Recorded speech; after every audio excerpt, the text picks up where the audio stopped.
you guys get back to where you were against Iowa State? You know what? It really is, as we've said all year. I mean, the quicker we commit to knowing how to respond the right way and come out of the thing, the better off we'll be. And that's what we did coming into the TCU game. We'll have to respond the same way. This is that's why I love this game. I think all of us do. It's why we're in it. It is the quickest way to bring out what you're going to be about when things go the wrong way. And it's just you talk about life in a matter of 3 to 4 months, and when you live out a football season and go through the ebbs and flows. So we'll respond the right way. We believe in our guys the same way we do, believe in our staff the same way we did. It's just a commitment to a response that we'll all be proud of years after this is over. And Uzike Udama. Is that a name you write on the grease board and underline what he's done? Yeah, it's very easy to see as soon as you flip it on. Talking about the film, of course, and so he deserves and demands everybody's respect and attention in order for us to have success in this game. There is no question. So how do you scheme up pass protection when you're having issues protecting? Again, a complicated answer. There's a lot of different ways of doing it. Probably wouldn't detail those, so we don't give that all away. But there's several different ways. Looking at where it is on the field, whether it's boundary or field, matchups, how you use backs, tight ends, and all the above in protection. There's all kinds of ways to go into to try to help it. Chips and all those things that we did try. Sometimes it just doesn't go the way you want it to. But you've got to have a good plan. You've got to continue to reevaluate that plan to make sure we do what we can to put our guys in a good place to be able to have the most success we can. They play a lot of their 2 deep throughout the game. They roll guys in. Curious if that does that do anything to you about maybe you have to go deeper just to make sure you can match fresh with fresh? Are you especially aware of who's in the field and when in case you have ideas? Is there any type of dynamic you take into account there? Yeah, they do. They rotate a bunch of guys, especially defensive line. It allows them to stay fresh. I think you look at it, and 91, as you'd stated, has probably played a little bit less plays in the last 3 games, but been highly productive. So keeping him fresh and the way they rotate has probably helped them a lot. So we've got to be aware when they rotate and when they don't, and those things. Be aware who's on the field at all times. I don't know if it affects us as much.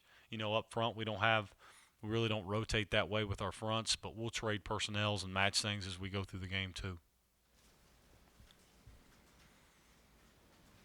Just as a response that you were talking about earlier, how much, with a game like Saturday, do you try to emphasize to guys like wipe it clean, like we know who we are, let's move it forward? How much are you looking back and emphasizing what went wrong, that sort of thing? Yeah, I mean, of course you have to look at it and evaluate it and make sure we all be better. But there is a penalty of looking back too long. You know what I mean? To answer your question, I would say that we have to reflect back and know what we got to fix, but don't let it affect who we are. Don't let it. That's what we talked about it yesterday when we kind of got our guys back in order. It's not like we care for them anymore or feel any differently about ourselves off the field or on it based off of a result. You can't do that. That's why it's such a slippery slope. Of course, there is a such thing as positive energy from a win and momentum and those things. But as long as it's based on a process of the work, the results will take care of themselves. The fact is we play a good football team this week. We got 3 left. We know what's in front of us, and we want these guys to feel good about themselves and fly home on the plane this weekend the way they should. And we just got to have 2 good practices to put ourselves in the best position to do that. I was going to say, when you look at ways to attack these guys or any defense, I'm sure that in the back of your mind you're thinking, okay, can we protect it first? And then do you say, okay, if we can't protect it, do we eliminate it, or do we try to figure out ways to protect it? Yeah, I think you're spot on. So I think that what do you do? Like you try to put your guys in the best position possible. How do you do that? You first look at ways you've got to attack them with different routes and different things. But then it always goes back to a premium of, okay, we can attack them with these routes, but how do we protect it or gives ourselves the best chance to? So they go hand in hand because without one, you can't have the other. We've seen that no more true, like in two different scenarios on each end of the spectrum in 2 weeks, right? There were chances we had Saturday with guys, and we just for multiple reasons, right, just couldn't get it there. Whereas the week before we did, so we know what we're aware of it, and we just got to keep on finding the best ways. But it is a pretty complex deal, right? To look at it and say we've got to do enough to give ourselves a chance to go score points, but you also can't be careless either, So it's kind of a game of cat and mouse. We're going to get a chance to talk to Doug Nestor here in a bit. So give me some comments about him, his progress, playing one-handed for about half the season. What have you seen out of Doug? Well, you wouldn't have known it from him and how he carried himself out through practice, which I think is the biggest compliment to him. That needs to be said, right? I mean, anybody could have said, well, I can't hardly fit this hand. I'm playing with one hand. You didn't hear anything about it. He went through some tough times with it, and it was really hard at times. But he kept on practicing, did what he could do to try to make plays work and find success. And I don't think it's any surprise that he has played better since having that off. But I think his practice habits and him pushing himself to be more physical in those things has helped him also get to that point as well. But he's playing at a higher level. We've got to keep pushing him to play even better and play more physical. He knows he's got to take those steps, and I just think he's come a long way in his time here. And I think being healthy certainly helps that go faster. I asked Neil this, I'll ask you this too. They call their defense a 3-3 stack, right? But yet on the 2 deep, they got 2 defensive ends and 2 defensive tackles, and they play a 3-man front. I don't know how that computes to a 3-3 stack. Yeah, I would say that just kind of gets listed, right? I would think I didn't even realize it was put like that, but 2 defensive tackles. I'm wondering which guy is the hybrid or which guy is the I don't know. yeah, no, it's certainly you would think 3 down first. That's what you see on tape. Absolutely, yeah. Jared, you mentioned their length on the back end. Is that something that sticks out to you as well? And is that a lot different than other secondaries you prepared for this year? Yeah, especially there's the number 23 is really long. The Brents, Julius Brents, I believe is his name, and he's long at corner. And runs really well and plays through and good eyes in the back end when he plays off.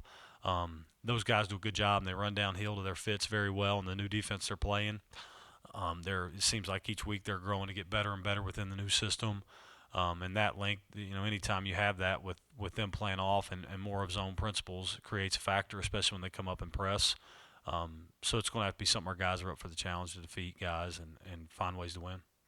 You mentioned McPherson is a hard guy to block. Is that because of the scheme getting to him to block him? Is that what he's talking about there? Yeah, exactly. Where they bring him from, and where he's lined up makes it a hard dig out, you would say, as we call it. Where in normal alignments and normal defenses, it's easier to dig those guys out. So just based on where he is, Andy's good at it. So he's basically like a free guy. Mm-hmm. Free to their fit and very similar to what we had faced 2 weeks ago. And how they align and find ways to add the extra hat. With an offensive coordinator, what part of you has to, how much of you has to be football coach, how much of you has to be psychiatrist, maybe even mom and dad? Well, I mean, many veteran coaches that have helped me along my way have always said, coaching's probably the easy part.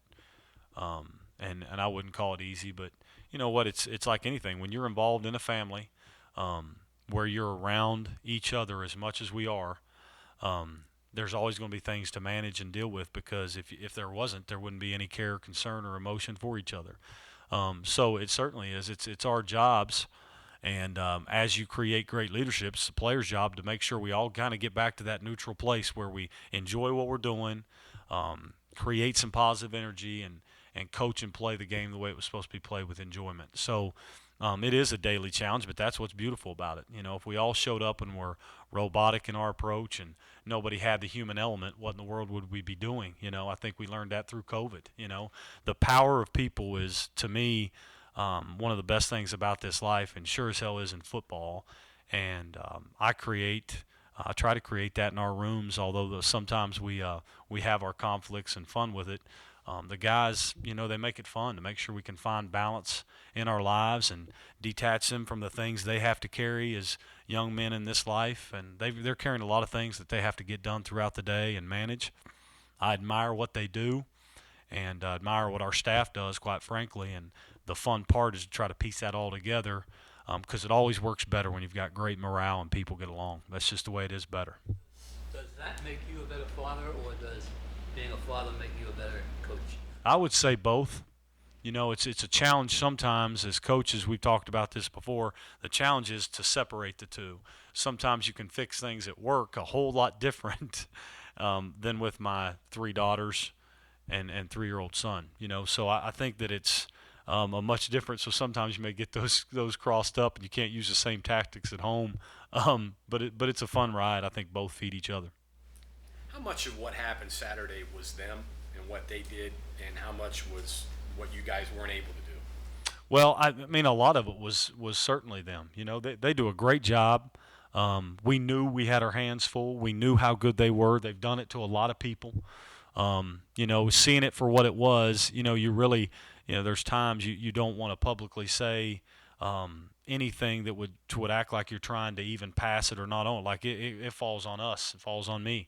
But you know what? There's about 3 things you could name in that first half that if we just do what we're coached to do in highly stressful situations, that looks a whole lot different, feels a whole lot different, and you're in a fight. But we didn't, and that's you do or you don't, and we didn't, and we own that as a staff first. Our players own it. We move forward, and we find a way to make sure we do this weekend. Gerad, sitting here throughout the season, it's every coach, I guess, too, but you talk about the different defenses teams play and the fronts, coverages, all that stuff. How hard is it just for an offense to do what it does? Because you can't run the template out there if everything on the other side is different. And do you think the opposite is true? Can an offense make defenses adjust just because it's what they do? Yeah, I mean, it is. I mean, the football in this league week by week is at a high level. So there's great football coaches decorated throughout the league. So that cat and mouse game is real. I think as you watch it, it's kind of one of the things you learn and continue to grow to really appreciate and respect about defensive coordinators in the league, and you certainly hope on our end we do the same of them. But you can see the game being played. There's not anything where you can do something and continue to do it, if that makes sense. There's a change, an adjustment, and then you hope you've put yourself in a point where you've looked for the second step ahead, where then you counterpunch, and it keeps going back and forth like that throughout the game. Those are at its best for offenses or for us when we continue to counterpunch, and sometimes we've got to do a better job having our counterpunches ready, or sometimes they do a great job of being ahead of you. So it's a game of cat and mouse, and you've got to think that way. You've got to have stuff ready for what you think, and then adjust. I was going to say, if I may, punches so-so last week. The counter punches, was that maybe the bigger problem, is that they did what they did, you anticipated that, and the plan B or whatever just wasn't effective? Yeah, at the end of the day, like there were some matchups that we lost, but we did. There were some things we tried to get to that you would say, okay, we need to continue to do that. Good job. There's other things where you'd say, you would take back, and try to help with some protection, some different ways, and put our guys in a chance or a better chance to be able to hold up, to create some explosives, because we knew we were going to have to create explosives to find success.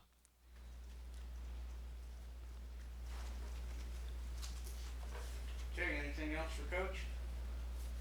All right. Thank you all. Very much.